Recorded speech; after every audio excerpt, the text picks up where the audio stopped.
আসসালামু আলাইকুম। নতুন একটি ভিডিওতে সকলকে স্বাগতম। ভিডিও হচ্ছে, যেহেতু এখন বৈশাখ মাস এবং জ্যৈষ্ঠ মাস চলতেছে, সবার বাড়িতে উঠানে আঙ্গিনায় বিশেষ করে গ্রাম অঞ্চলে প্রচুর পরিমাণে আম পাওয়া যাচ্ছে, কাঁঠাল পাওয়া যাচ্ছে।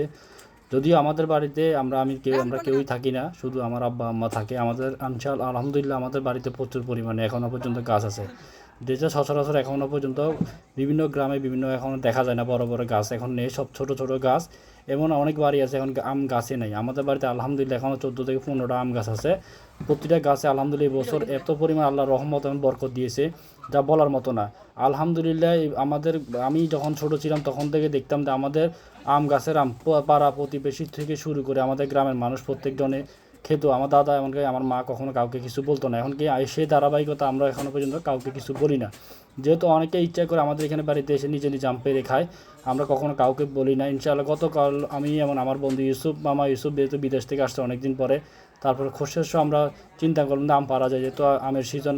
আমি ইউসুফ এমনকি খোরশেদকে ফোন দিয়ে আনলাম, চল আমরা আম পাড়ি। যেহেতু আমরা তিনজনে কেউই গাছে উঠতে পারি না, চিন্তা করলাম যে পাশের বাড়িতে থেকে একটা ছোটো ভাই আছে, তাকে ফোন দিয়ে তাকে বললাম তুই গাছে উঠতে হবে, আমরা আম দিব। সে উঠলো, এমনকি আম পাড়া শুরু করলো। আলহামদুলিল্লাহ প্রচুর পরিমাণে আম পেয়েছি। তার 3 ভাগের 2 ভাগে আমরা আমি মানুষকে দিয়ে দিয়েছি। আলহামদুলিল্লাহ এটা আগে থেকেই আমরা করে থাকি। যেহেতু আমাদের বাড়িতে আম আছে, সবারই হক আছে, রিজিক আছে, এই জন্য যে আমি আশেপাশে যারা ছিল সবাইকে দিয়েছি। কিছু আমরা নিজেরা পেরে খেয়েছি, বাকিগুলো ম্যাক্সিমাম মানুষকে দিয়েছি। এরকম দিয়ে আসলে গ্রাম অঞ্চলে এই জিনিসটা সবাই ভালো লাগে। যদিও আমি বাড়িতে সবসময় থাকতাম, যদি বাড়িতে থাকতাম হয়তো আরও বেশি সুন্দর হতো। তবে আমাদের আমের 3 ভাগের 2 ভাগে মানুষের খায়, যেহেতু আমাদের আম পাড়ার মতো কেউ থাকে না। ঝড় তুফান আসলে আশেপাশে পোলাপাইন ছোটো বাচ্চারা সবাই চলে আসে আম কুড়ানোর জন্য। এটা খুবই ভালো লাগে, সবাই খায়, আমাকে দোয়া করে।